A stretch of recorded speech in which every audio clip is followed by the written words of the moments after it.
In occupied France during World War II, hope was a rare and dangerous thing.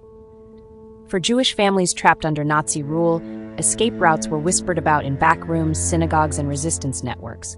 Most were scams. Some were traps. But a few, just enough, were real. That's why when a well-connected French doctor claimed he could get people out of Europe, many believed him. He was educated, respected, and most importantly, he wasn't German. The doctor told them he had a secret route to South America, Argentina specifically, where visas were waiting and ships were already arranged. But travel during wartime was risky. Disease inspections were strict. Anyone leaving Europe, he said, would need a special vaccine to avoid complications during the journey. There was a fee, a high one, but people were willing to pay anything for their lives. Families were instructed to come to the doctor's house on the day of departure. They were told to bring only what they could carry: jewelry, cash, important documents. "These will be safer with me," he said. "You don't want them confiscated at the border." The house was quiet, well kept, almost comforting. One by one, refugees arrived: men, women, children. They were led into a small room in the basement, where the doctor explained the procedure. The vaccine would make them feel sleepy, he said. That was normal.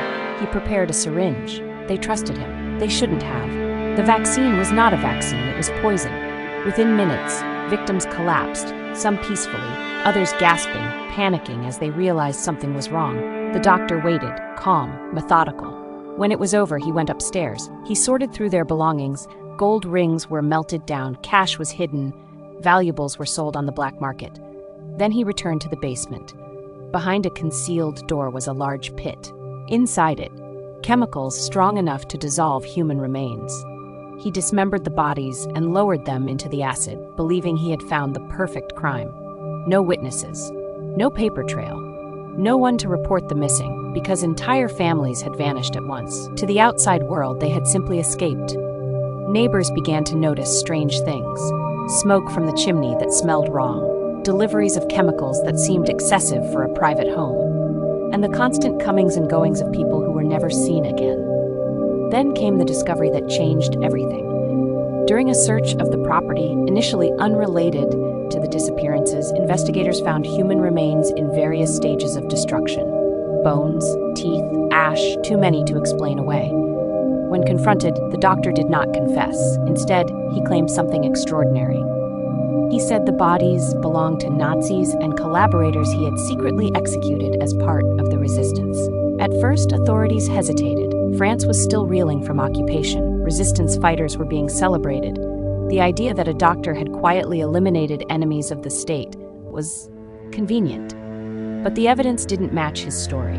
The victims included women and children. Personal items traced back to Jewish families. Financial records showed enormous profits.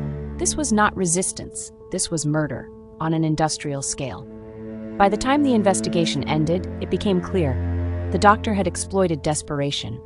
He had weaponized trust, and he had turned hope itself into a killing tool. He wasn't trying to save lives. He was harvesting them. Dozens of victims were confirmed. The real number may never be known.